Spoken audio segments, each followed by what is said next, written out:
ভাবুন তো, একদিন সূর্য আর উঠলই না। দিন যায়, রাত যায়, পৃথিবী ডুবে থাকে অন্ধকারে। তারপর হঠাৎ সূর্য উদিত হয়, তবে পূর্ব দিক থেকে নয়, পশ্চিম দিক থেকে। এই ভিডিওটা লাস্ট পর্যন্ত দেখুন, আর ভুলে যাবেন না লাইক, শেয়ার আর সাবস্ক্রাইব করতে। প্রতিদিনের মতোই রাত নেমে আসবে পৃথিবীতে। মানুষ তাদের চিরচেনা নিয়মে বিছানায় ঘুমাতে যাবে, কিন্তু এই ঘুমের আর শেষ হবে না। ঘণ্টা যাবে, দিন যাবে, তবু সূর্য উঠবে না। মানুষ আতঙ্কে ছুটতে থাকবে। কেউ আকাশের দিকে তাকাবে, কেউ মসজিদে গিয়ে আল্লাহর কাছে কান্নাকাটি করবে। আবার কেউ বিভ্রান্ত হয়ে বলবে, এ কেমন রাত? এটা কি জাদু? হঠাৎ ভোরের আভা দেখা দেবে। সবাই ভেবে নেবে এবার হয়তো সূর্য উঠবে। কিন্তু কি হলো? মানুষের চোখ বিস্ফোরিত হয়ে যাবে। সূর্য উঠল, তবে পূর্ব দিক থেকে নয়, পশ্চিম দিক থেকে। সেই মুহূর্তেই সকলে বুঝে যাবে কেয়ামত এসে গেছে, আল্লাহর ঘোষণা সত্য হয়ে গেছে। মানুষ চিৎকার দিয়ে উঠবে, লা ইলাহা ইল্লাল্লাহ, মুহাম্মাদুর রাসূলুল্লাহ, এখন আমি ঈমান আনলাম। কেউ কান্নায় মোনাজাতে ভেঙে পড়বে, কেউ সিজদায় লুটিয়ে পড়বে।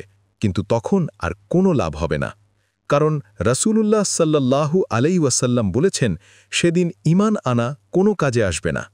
এরপর পৃথিবী কেঁপে উঠবে, এক রহস্যময় বাতাস বইতে শুরু করবে, প্রাণঘাতী অথচ শীতল কোমল বাতাস। যাদের অন্তরে বিন্দুমাত্র ঈমান থাকবে, তারা এই বাতাসের আঘাতে শান্তভাবে মৃত্যুর কোলে ঢলে পড়বে। আল্লাহ তাদের রূহ টেনে নেবেন, শহরগুলো নিস্তব্ধ হয়ে যাবে, মসজিদগুলোয় আর আজান শোনা যাবে না। গ্রাম, গঞ্জ, মাঠ সব জায়গা ফাঁকা হয়ে যাবে।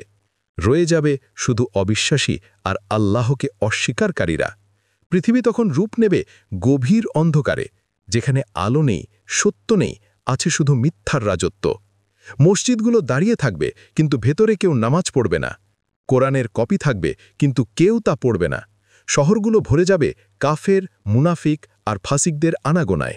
হঠাৎ আকাশ কেঁপে উঠবে, পৃথিবী দুলতে থাকবে, পাহাড়গুলো গুঁড়ো হয়ে ছড়িয়ে পড়বে, সমুদ্র আগুন হয়ে জ্বলে উঠবে, আকাশ চিরে যাবে, নক্ষত্র ভেঙে ঝরে পড়বে। সবাই আতঙ্কে চিৎকার করতে থাকবে, কিন্তু পালাবার আর কোনো পথ থাকবে না। হঠাৎ ইসরাফিল আলাইহিসসালাম সিংহাই ফু দেবেন, সাথে সাথে সব প্রাণী মারা যাবে। জমিন তার ভেতরে লুকানো সোনারূপা বের করে দেবে।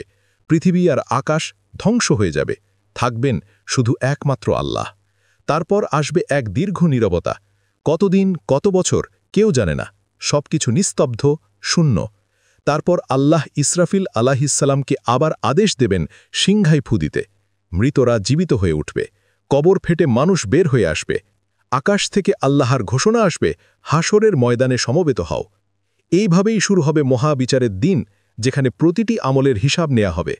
আল্লাহ আমাদের সেই কঠিন দিনের প্রস্তুতি নেয়ার তৌফিক দিন। আমিন। ভাই ও বোনেরা, যদি গল্পটি আপনার হৃদয়ে নাড়া দেয়, তাহলে লাইক দিন, শেয়ার করুন আর নতুন ইসলামী কন্টেন্ট পেতে অবশ্যই সাবস্ক্রাইব করুন।